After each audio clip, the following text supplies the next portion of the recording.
The new Progressive Liberal Party government has pledged to give high priority to suffering Bahamians and is asking the church to join in the war to stomp out crime. Giovanni Stewart was there as the party looked to solidify its relationship with an anti-crime partner at a Victory Church service. It was expected to be a closely fought battle at the polls, but in the end, it was a landslide victory for the Progressive Liberal Party, taking 29 seats to the Free National Movement's 9.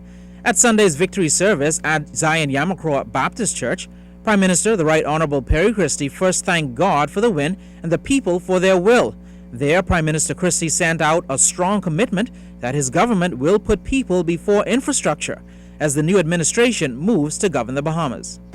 You have the acknowledgement on my part as Prime Minister on behalf of my colleagues who serve with me that we understand that. And you have our commitment that we will manifest that in policies beginning from day one in this new government. We're going to reach out and we're going to help the people of this country. Flanked by a number of religious leaders, Prime Minister Christie urged the religious community to partner with the government as it seeks to zero in on the crime epidemic. Many of your churches are in hotspots where we are going to need your help. We're going to need your understanding. We're going to need your counseling, because this is really going to be a major, major, major effort we make beginning right now to challenge our countrymen, dedicating the resources that will be necessary for the fight, but to challenge them to join us in a successful campaign to save generations of Bahamians from a way of life that causes them either to lose their lives or to be punished for ending the lives of people. In fact, crime was one of the pressing national issues that former head of the Anglican Diocese, the Right Reverend Drexel Gomez, called on the government to give immediate attention to. We must endeavor without delay to restore sanity and human dignity to our streets and neighborhoods that are crying out for deliverance from heartless lawlessness perpetrated by persons who fear not God nor man, and who delight in threatening the stability of our nation and holding our communities hostage, depriving them of peace and stability. Giovanni Stewart, ZNS News. Convicted sex offender Andre Berbal appeared before the Court of Appeal today. The former 8 Mile Rock teacher was sentenced to 35 years in prison last February on 6 counts of unnatural sex with 2 of his male students. Berbal is appealing that conviction and sentence. During today's proceedings, the panel was unable to hear Berbal's appeal because he wanted to fire his attorney. That didn't sit well with the court, who said that since Berbal wanted to fire his previous attorney. The court insisted Berbal represent himself, but he decided, after all, to keep his attorney. The case has been adjourned to June 7th. There was also testimony today in the trial of an American teen accused of killing her mother, Anna Garrison, along with a Bahamian man. Madison Pugh and her ex-boyfriend, Zendel McKinney, are accused of the killing, which took place between December of 2008 and July of 2009. The court was forced to declare a mistrial during the first trial after jurors viewed a U.S. police officer interviewing Pugh, just 16 at the time, without her father being present.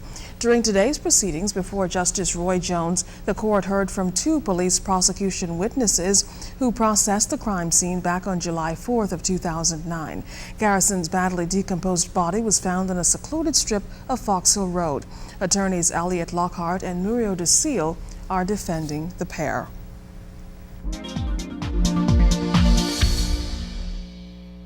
Welcome to tonight's edition of the Business Beat, sponsored by Royal Fidelity. Good evening, Bahamas. I'm Altaviz Munnings. Let's take a look at what's making business news today. RBC Royal Bank recently provided sponsorship for the installation of 565 Rangers to the Royal Bahamas Defense Force.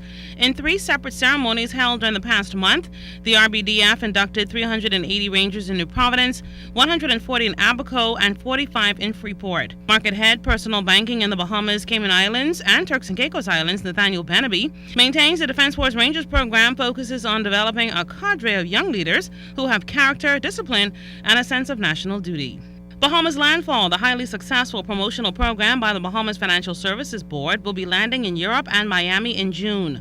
Bahamas Landfall events are designed to provide financial service intermediaries and other service providers with updates on legislative and business developments in the Bahamas and to enable participating Financial Service Board members to connect with potential business opportunities. And a regional business, Trinidad and Tobago's Finance Minister Winston Ducaran has gone on record to state that his government has put in a claim to CL Financial, parent company of Clico Financial, for an estimated Trinidad and Tobago $20 billion before the expiration of the shareholders' agreement in 3 weeks' time. The shareholders' agreement, which was signed in June 2009, succeeded the Memorandum of Understanding on January that same year, signed between the Trinidadian government, Clico Financial, and the Central Bank of Trinidad and Tobago. Remember, you can send us an email or join us on www.znsbahamas.com or become our friend on ZNS's official Facebook page. And that will end tonight's edition of the Business Beat, sponsored by Royal Fidelity. I'm Eltaviz Munnings. Thanks so much for watching. Time for today's Doctor's Hospital health tip. Constipation, categorized by hard, small stools, passed infrequently, can be very uncomfortable, but it usually doesn't signal disease or a serious problem. The cure for constipation consists of correcting the sort of dietary habits that make bowel habits irregular. Number 1, eat plenty of fresh fruits and vegetables. They serve as natural stool softeners due to their fiber content. Number 2, eat other foods high in fiber like whole grain breads and cereals. Number 3, drink at least 1 to 2 quarts of fluid such as water and tea every day to stimulate the bowels. Number 4, get plenty of exercise to help your bowel movements. If you're using laxatives, you should be careful as using over a prolonged time causes your body to lose its natural elimination reflex. If you're still constipated no matter what you try, consult your doctor. This may be the result of a more serious condition.